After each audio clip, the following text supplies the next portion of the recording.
gonna say this one time, I'm gonna say, no, matter of fact, I ain't gonna say nothing. I'm tired of talking. I'm gonna show y'all, I'm sorry. They gonna show y'all or tell y'all who are the real immigrants, okay? It's not me. I'm gonna let them tell y'all who are the real immigrants. Go ahead, fam. For most of us, the name Ellis Island conjures up many images of immigrants arriving in their native garb and being processed for entry into the United States. So he just told y'all they came from their lands and their little garbs, right? Getting processed in the United States.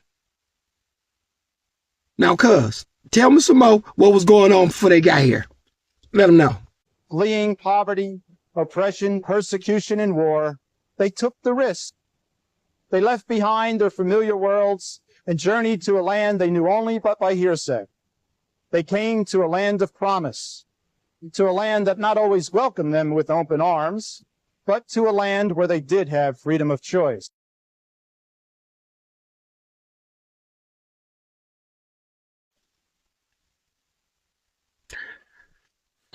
So from the 1800s, y'all came all the way over here.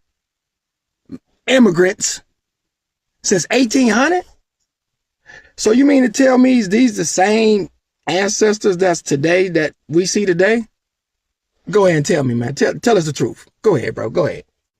About 40% of all Americans can trace an ancestor to Ellis Island.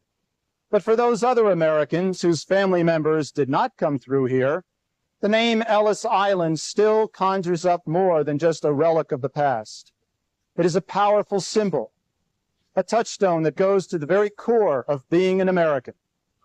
If a nation's strength lies in its people, then America's strength lies in the courage, the determination of the many diverse peoples who came here.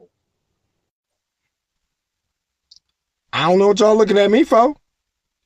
Hey, man, keep telling these people what's going on with these immigrants, bro. Tell us some more.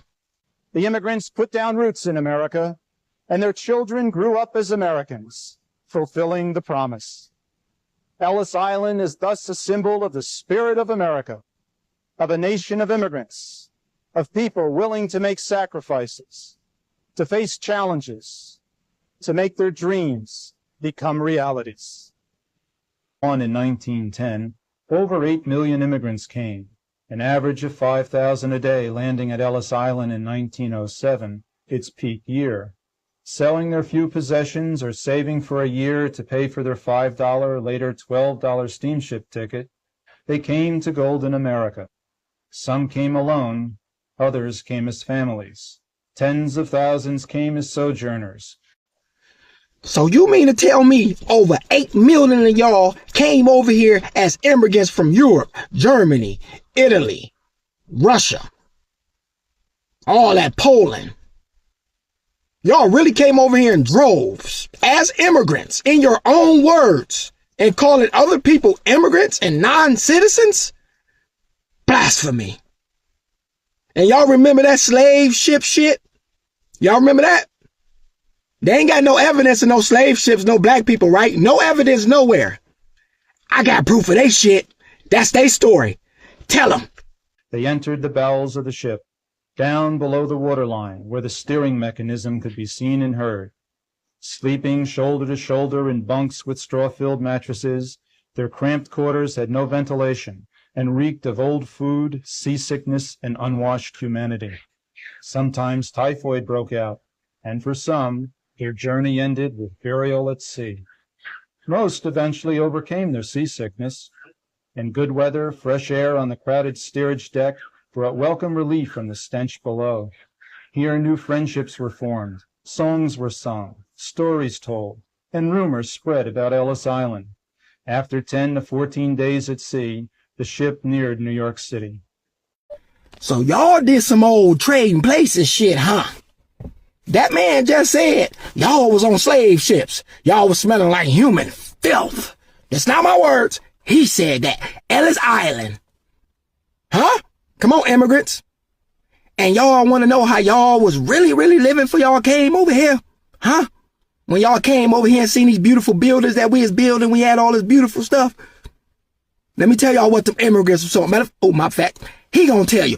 Tell him. As peasants from all over Europe. Hold on, man. What's that word you just said again? As peasants from all over Europe.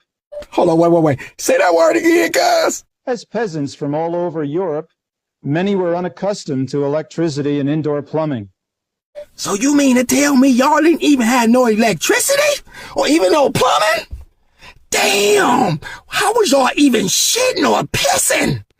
And here they found both. 3 great chandeliers hanging from the ceiling, lights rimming the perimeter of the hall, the airiness of the building, the light pouring in from all the windows. All of this reaffirmed for them that indeed America must be a marvelous place. I see why y'all been over here so long. Y'all ain't had no water, no plumbing. Y'all was living like savages in the ghetto, and y'all called us heathens and savages, huh? That was really y'all's story, huh? And you know what? I'm going to tell you what the little boy said, though, when they got over here. The little European little boy. Hey, cuz, tell him what the little European boy said to his daddy, cuz. Tell him! One immigrant remarked, "I knew America must be a wonderful country to let poor people such as us into such a great hole as this." What kind of person you was? To let poor people such as us. What kind of person you was? To let poor people such as us. Can't make this shit up. So Germany, Italy, Ireland, these were the 3 main countries, and Scandinavia too. The The countries. preferred, though, were the white, blue-eyed, right, Yes. from the Scandinavian countries. Right. Yet the Italians prevailed. That was the largest ethnic group to come through, correct? Oh, big time. Yeah. And Now, I've been hearing all this talk about everybody immigrant. Look who the real immigrant is.